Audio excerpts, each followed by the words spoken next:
welcome to our first storytelling and collage exhibit. So let's, everyone that participated, let's give them all a big round of applause. I want to thank Elder Chair of the Arts for providing this workshop for us. It was just a wonderful experience for everybody. Even the people that didn't participate got a sense of the artwork that everyone is sharing today. And I'm so glad that we were able to do this at the center. I want to thank Brad Lander, the council member, for sponsoring us as a program with Eldershare of the Arts. And I'm going to pass the mic over to Julie Klein. So let's give her a big round of applause. Hi everybody, I'm Julie Klein. How are you? I'm here from Eldershare of the Arts. So we were incredibly thrilled to be partnered here with Eileen Dugan AMICO Center.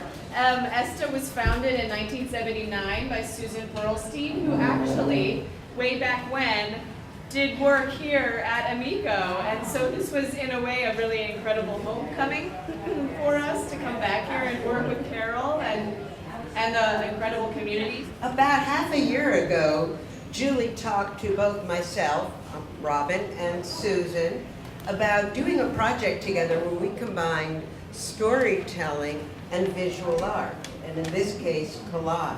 And so that's what we've been doing. We've been using stories as the starting point for moving ideas around, finding out what it is you have to say, and then finding a way to make it visual with collage. And the themes that we work with, and you could see things on the wall, we work with the idea of this community and what it is to move through this community, the streetscape, what's on the street, the buildings, the views.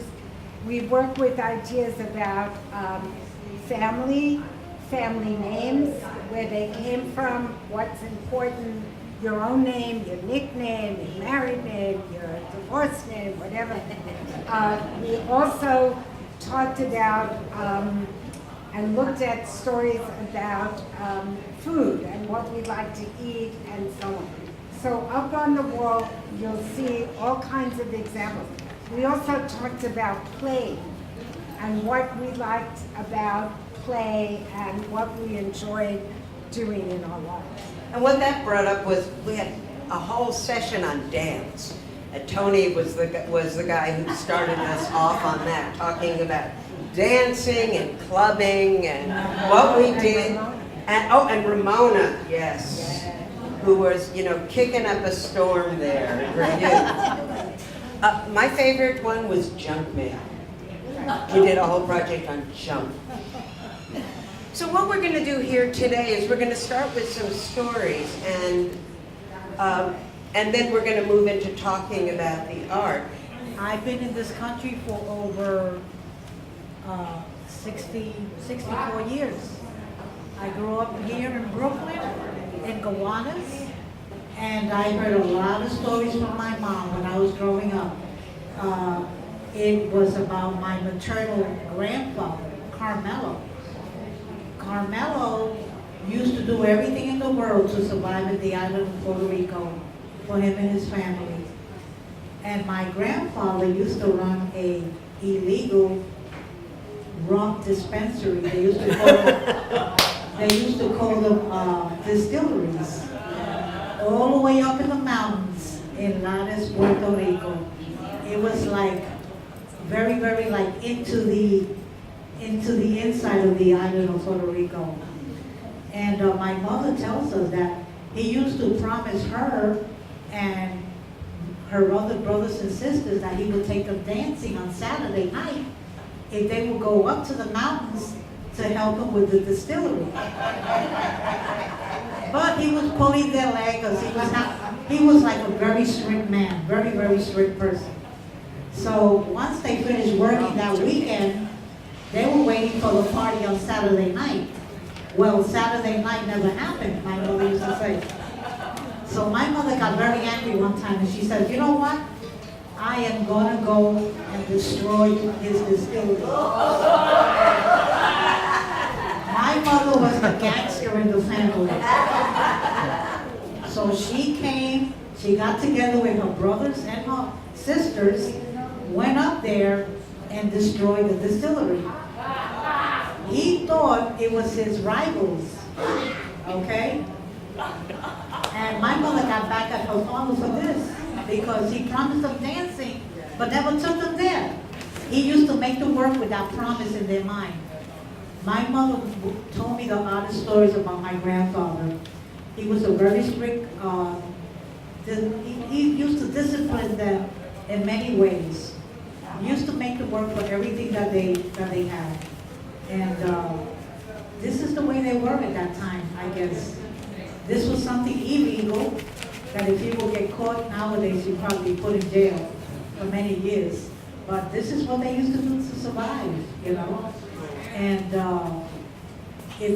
my mother used to hate going up there to the mountains. She was deadly afraid of the snakes that live out in the mountains of Puerto Rico. But she happened to get very brave that day and went up there and destroyed the distillery. I hope you enjoy my story. Take care. I grew up in downtown Brooklyn, a few blocks away from where the shopping district was, and I'm one of 9 children, second in line, so we had a lot of stories growing up. But when I started speaking with Rob and remembering my mother, there were 3 stories that still come to mind at this time in my life. And they didn't all happen at the same time, but they connect in a way that makes me part of the person that I am. And the first one was, there was a gentleman, a man in the neighborhood who was known as the town, you know, the neighborhood alcoholic. He sat in front of the store at the corner. He never bothered anyone, you know. But one day he approached my mother and he said, I'm dying and I want to go home, you know. And no one wanted to talk to him, no one wanted to. So my mom, I don't know where she got the money from, but she managed to get him a ticket to go home to Puerto Rico because he still had family. But when she told my father, I remember telling him, you know, we got to keep him sober to get him on the plane. So she brought him home, and she ran a bath for him, and my father got him a suit because then you didn't travel if you weren't dressed, you know. And she made us go to the basement and put up a cot for him near the boiler, and we took him down food. And he got dressed, and my father put him on the plane. And when they came back, she was the talk of the neighborhood because she had shown this man such kindness, but yet she had 9 children. She wasn't worried about. We knew he had tuberculosis. Wow. And my mother knew, but that didn't stop her, you know. And my mother always said, when you're going to do kindness, don't let anything else stand in your way, you know. The other story is, we didn't have a table in our kitchen. We had a long table like these with folding chairs. So at the end of the day, my father always came in later because he worked late shifts. So my mother would feed whoever was sitting at that table. She never took a head count, you know, to say, this one's mine, that one's mine. No, if you were there, you got fed, you know. So she always showed me that a plate of food is something you could share with everyone. And the last story, which all tied, was one day I was about 15, I got a sewing machine for my birthday. This was my pride and joy. I could sew anything I wanted for myself, my sisters. I came home from school and there was a young man bringing my sewing machine down the stairs. And I was ready in attack mode. You're stealing my machine. And my mother said, no, don't hit him, don't hit him. I gave it away. I said, how could you give away my sewing machine? You know? She says, don't worry about it. Well, I was 15, I carried a face that could stop a clock for days. So one night she said, come with me, and I went to this house, and I remember it was a rackety old wooden house with a porch, and there was must have been 100 kids running around that house. Right? And we went in, and there was big pots on the stove, and there was a backyard with some chickens, and I looked in the corner, and there was a table, and there was my sewing machine. And I wanted to grab it and run. And my mother said, behave. So what I found out was that the couple that lived there, they was a family, and they all worked together. So she stayed home and took care of the kids and cooked. And he worked at night cleaning a place where there were scraps, where they made these beautiful quilts for hotels and luxury places. he would bring her all the scraps and she would piece them together to make other quilts and other garments to help feed the family. Well, when her machine broke, she told my mom in church, and of course my mother volunteered mine right away. So they fed us, and before we left for the evening, she gave me a bag, and she had made me the most beautiful robe that I kept till it fell apart. But the lesson that I learned is that now, years later, I own 8 sewing machines. I can't get around to all of them, okay? But that one machine taught me a really important lesson in life. So if I keep repeating those stories in my life, it's because I've learned something from each and every one of them, you know? And in today's climate, it's good to remember how to be kind, how to share, and how to look out for each other. So that's what I wanted to share. Hi, my name is Gwendolyn. I was born in Manhattan and raised in Brooklyn. My dad came from Virginia. My mom came from South Carolina. My mom had 10 children, and we're all still here. My pride and joy was my grandmothers, my father's mother and my mother's mother. My grandma, I remember when I was, I don't think how old I was. I think I was like 16, and I wanted to learn how to crochet. I love working with my hands, and so, but I could not understand the patterns to learn how to crochet. And so I asked my grandmother one day, I said, Grandma, can you just learn how to crochet, and teach me how to crochet? And she said, okay. And so she learned and she taught me, and from this day I'm crocheting. But my grandmother was my pride and joy, both of them. I love my mom, but my grandmother's they were number one in my life. My great grandmother, my grandmother's mother, she used to make, I thought it was potato wine. When I asked my dad last 2 weeks ago, he said it was tomato wine she used to make. So, and my dad said that she used to make this potato wine and she would sell it. And that's how they made, extra money. And she said she'd make apricot wine. Wow. And she said her apricot wine and her potato wine was the talk of the town where they lived in Virginia. So it's certain things that I've learned. And then my great-grandmother on my mother's side, she would tell us with the food, when we was doing the food collages, my grandmother would tell us, if we didn't go to church, we couldn't eat. So, I'm telling you, when you have country families and they make fried chicken and baked macaroni and cheese and cakes, and my grandmother would make cakes out of this world, you was going to church. You was going to church because you wanted to eat. Trust me. And I mean, with the collard greens and stuff, oh no, we going to church. Even if we fall asleep, we going to church. So, and it's just, those stories, being in this group, helped me to remember, because I'm not one to remember stories, but being in this group helped bring the storytelling out of me. Because a lot of things I didn't think I was going to remember. I'm like, I don't remember that. I don't remember certain things. But as we kept talking about it, it kept bringing things to the surface, things that I had forgotten about. And it's even a story about my sister. I was telling Robin, my sister one day, Vicky, her name is Vicky, and my mom had left us in the house and she had went to work. I forgot how old I was, but Vicky was real young because I'm the oldest. And she tries all types of things. And one day she got in her mind to climb the radiator. Now the radiator is close to the wall. So I'm seeing trouble starting already. And I'm like, Vicky, don't do that. I'm not her mom, so I'm just a sister, so she's gonna do what she wanna do. So she gets stuck. She climbs a pole and her leg gets stuck back there and we can't get her out. And so I'm having to call my mom at work. Mom, Victoria is stuck. Where is your sister stuck? She's stuck, she climbed the radiator and she's stuck back there and we can't get her out. And so my mom had to come home from work and she had to grease my sister, grease her leg and get her from behind, stuck from behind the pipe. I said, okay, I hope you learn your lesson. You'll never do that again, right? But that's my stories. Thank you. like to tell a story from my grandmother because I know that she's been in the center for a long time, but there's probably a lot of things about her that you don't know. My grandmother was born in Watley, Georgia. It's a little town in Augusta. And when she left Georgia, I think she was about 17, something like that, she came to New York. She's one of 2 other siblings. She's the baby. She became a teacher. She was a teacher in the community of Red Hook. She was my first grade teacher. It was horrible. I had to be good every day. And she came from a family that her mother was a beautician. So she became a beautician. And before she started the teaching, they would do hair to make money in Georgia.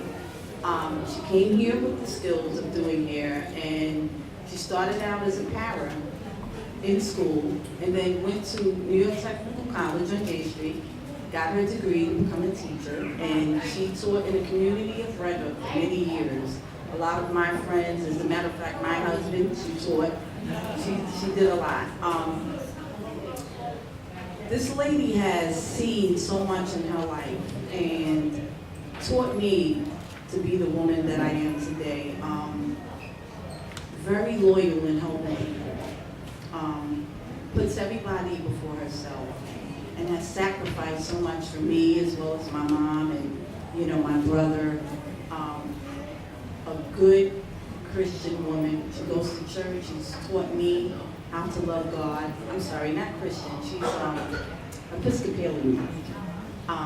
But yes. And she's just the most lovingest person that you could ever know. She is my pride and joy. And I thank each and every one of you for looking out for my grandmother. Carol, I thank you for taking care of her and just having her be a part of your community. She's the most sweetest person that you could ever know. She really is. And she loves you guys dearly. There's not a day that goes by where if she can't come here, her day is not good, And when you don't see it, it's only due to the weather or if she's not feeling well. But I thank you all for just keeping an eye on her. And she's going to be 94. I just want to say, our stories are who we are. And if you know someone's story, how can you feel anything toward them but sympathy or empathy or love or understanding? And it also is said, actually in many cultures in the world, that when an elder dies, we're losing a library. Yes, that's right. This story goes back in 1991. My younger boy passed. So I was just coming out of church and passed the center here. I passed the center, I said, oh, a senior center. Because I didn't know what I was going to do with the rest of my life. I said, I lost my son, my 4th son. And that was very sad. So I walked in and I liked the area and I liked what I saw. I said, well, I'm going to start coming here to pass time because I really don't know what to do with myself. So from 1991 to the present day, I came to the center. And I don't know how many days I didn't come, but I can tell you, 9 out of 10 times I'm here. And I love this place. And it means an awful lot to me. And now I got my son. He just turned 60. And he joined the center. So I'm happy about that. And he loves it. He loves it better than the center he has to go to. So what he does, he comes here every day with me. And a big story about him is that he had a serious disease which we didn't think he was going to pull through. He was in the hospital almost 3 years. Could not swallow his food. Till this day, he has to be on pureed food. So with that, he's living a long life, enjoying the center and being very happy about it. And I just hope the center continues. I'm sure it will, because we've got to give it all we got. It's a home away from home, and we love it. I'm supposed to share with you what I lived through. I lived my life dancing. I love to dance. And most of the times, I was always at the famous Palladium. So that's it. That kept me slipping. What kind of dancing? Salsa.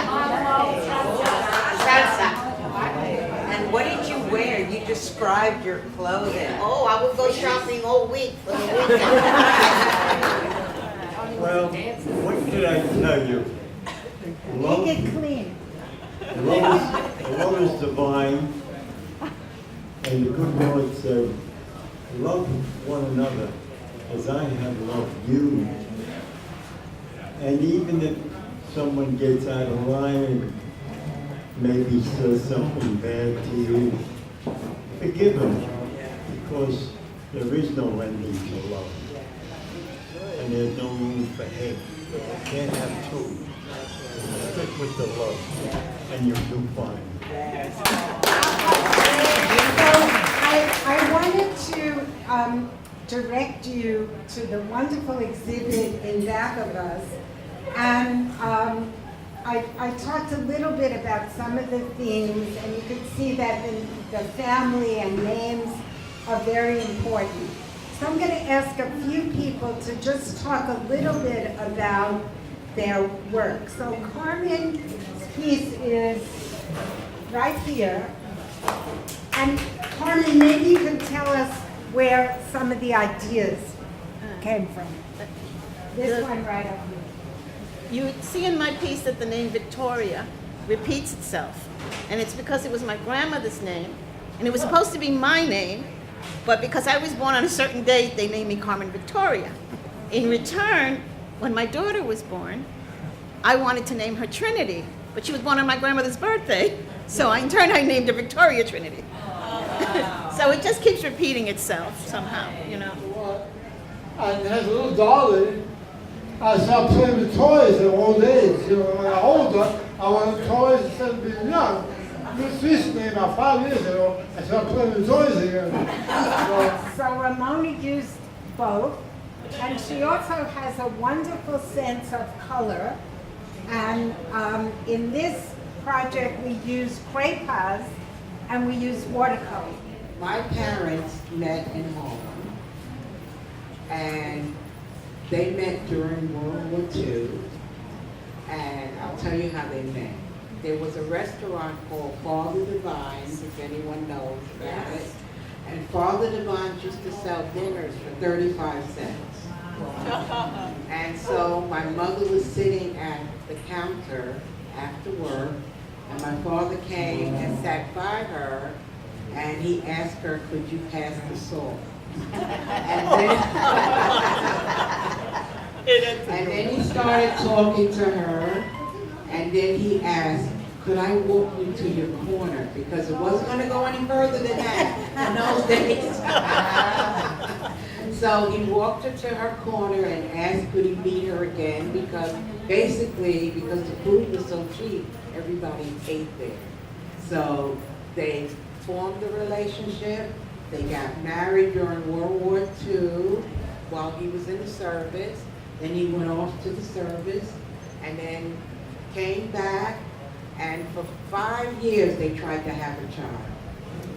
And the doctor, my mother went to like 14 doctors saying, oh, I'm trying so hard to have a baby, I don't know what's wrong. And the doctor said, I don't think you're gonna have one. So then my mother just relaxed. And then I came.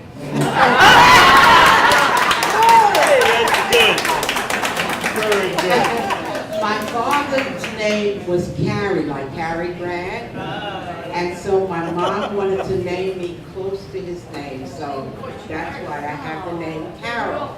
Yes. So I had very loving parents, and my dad was like yours, that we couldn't even think about going out without going to church. Yes. Church is a big part of our lives, yes. So that reminded me of the Renaissance period when they were coming up, because she used to tell me about Ella Fitzgerald's going to the Savoy to dance, seeing all the big bands, and they went there cheap. So that picture that I put together just reminded me of that period in my parents' life. So. You can look at me and tell me I like eating.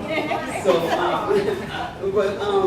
just bringing out the colors and making some of them stand out, like the little one of them was, I think one of them was like a pork shoulder or something, and I was trying to like just piece it together, not like so you would have to guess what it was really, what type of food it really was, and just putting different things in it and bringing it out, just bringing the color out and bringing the, all the textures into the collage.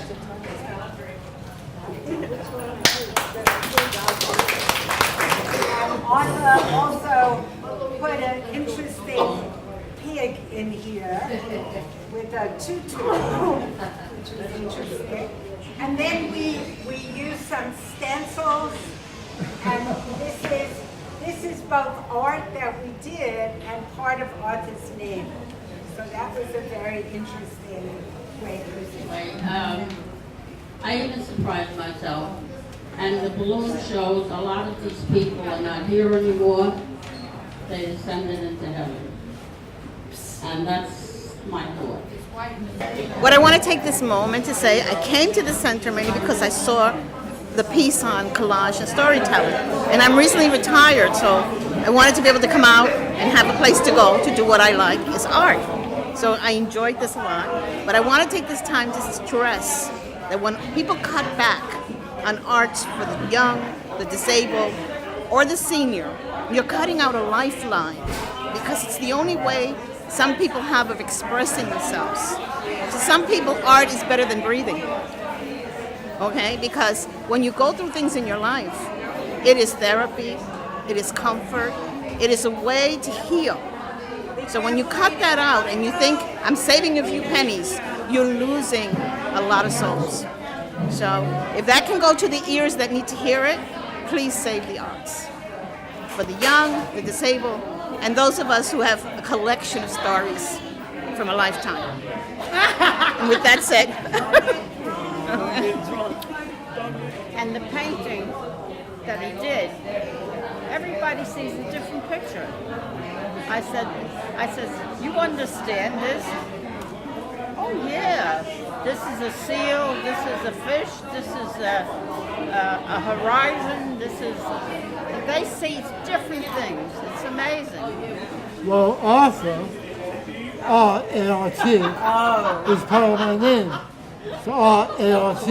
Because she lives in my love name. that. Arthur, so artwork. You have to do an artwork based on that. I worked 25 years in a school, and so we did artwork, but we did artwork with children. And so it was a pleasure for me to be able to enjoy artwork for myself now, you know, because after doing it so many years with the children, I could do it myself. And I love working with my hands. Like I was telling you, my dad is an artist, and so it just made me feel full, you know, like getting the practicing to learn how to do all this myself, or even have the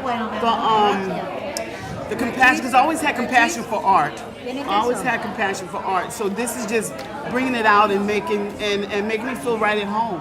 And to be honest with you, after I retired and reached 60, all I was doing was babysitting for my daughter and my grandkids. But now I'm like doing something on my own for me, something that I'm getting something out of. I didn't think I had the talent to work with anything, really. You know. Has that changed, Becky? Absolutely, 100%. Yeah. It's really fun. It's great. and I hope you guys continue with this program. Bring it back. I'm not one to really remember things, and so this program helped me to like just remember things. Things that I thought I didn't remember, I couldn't tell stories. Just talking about it just kept things coming back to the surface for me, and memories that I've had as a child came back. So it's very beneficial, this program, to help remember those things, because a lot of our parents, like my grandparents and stuff like that, are gone, and it's good to have those memories of them and things that they did, and it's just our culture and our nature, you know, so this program brought back a lot of that for me. Storytelling is conversation without having to think about it. Yeah. Because if you have a story, you have something in common with someone else. So automatically, you have. People think that they're separated sometimes by culture and stuff, and you never realize how close and how together and how common you are, and what you have in common with other people once you start telling the story. You're like, oh, they did that, that went through that, I went through that. That happened to me. You know, so it brings us closer together. And I think that's what society needs. We need to learn about each other and learn about our differences and knowing that we're not that different. So what are we fighting over? What is the problem? Like, I forget his name, the dancer. And we were saying when we have love for each other, when Tony said we have love for each other, how can you hate someone if you love them? It's impossible.